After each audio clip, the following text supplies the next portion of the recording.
Salut, dans cette nouvelle vidéo de ma chaîne Livre-toi, je vais te présenter un livre que je viens de lire. Il s'agit du livre Ma vie entre parenthèses de Mathias Granmar. À la fin de cette vidéo, tu sauras pourquoi j'ai apprécié ce livre et pourquoi je te le recommande pour aider les personnes qui traversent une dépression. Regarde cette vidéo jusqu'au bout car une surprise t'attend.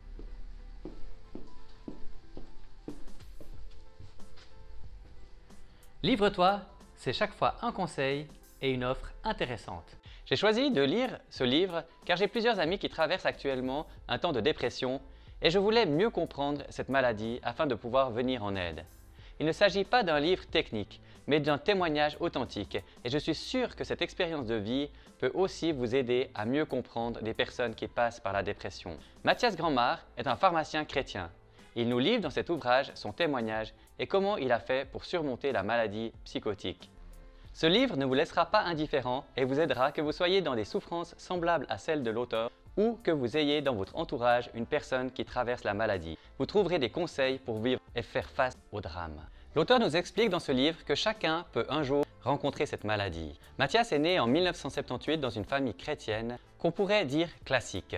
Il est plutôt bon élève, timide et introverti, perfectionniste et très consciencieux. Arrivé à l'âge de l'adolescence, il est un jeune plutôt banal.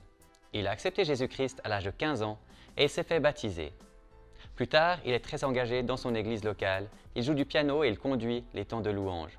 Il prêche également dans plusieurs églises. En juin 2008, Mathias fête ses 30 ans. Il est toujours célibataire et il prend en charge une petite église. Une année plus tard, il est très pris par les différentes occupations de sa vie et il a le sentiment de ne plus se reposer véritablement.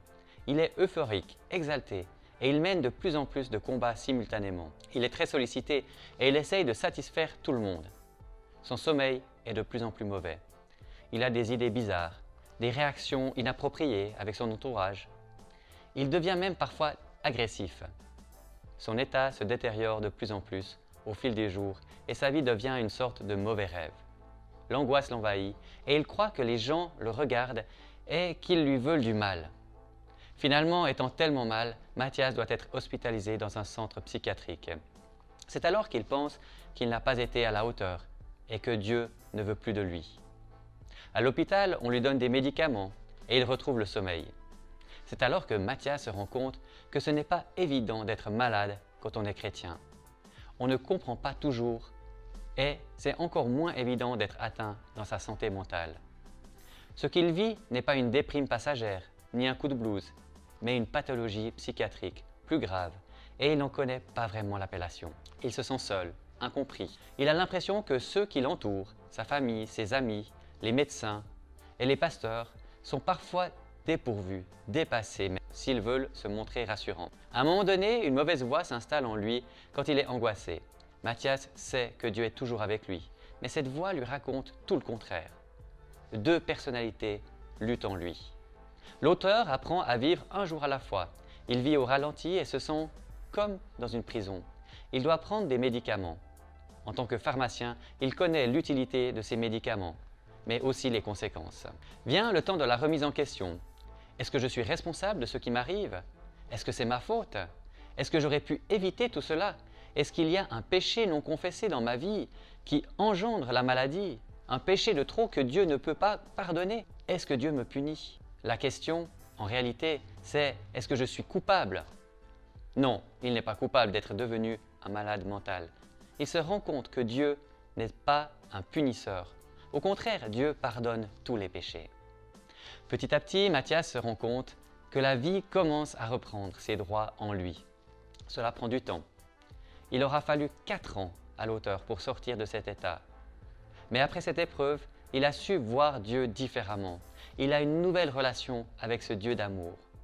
Ce qui est important pour lui, ce n'est pas de faire tout ce qu'il veut, mais d'être ce que Dieu lui demande d'être. Il a également pu reprendre son travail de pharmacien et il a développé de l'écoute et de l'empathie pour ses clients. Cette épreuve lui a donné le goût de l'écriture.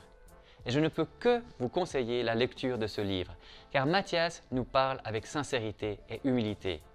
Je suis sûr que vous pourrez apprécier ce livre jusqu'à la dernière page.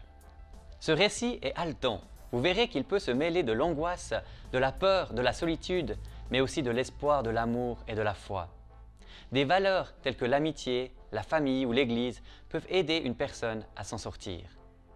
Matthias est la preuve qu'il est possible de sortir des situations, entre parenthèses, impossibles. Pour toutes ces raisons, je vous conseille la lecture du livre « Ma vie » entre parenthèses de Matthias Grandmar. Je vous propose de l'obtenir gratuitement si vous faites partie des 3 premiers à le commander sur le site internet equilivre.ch.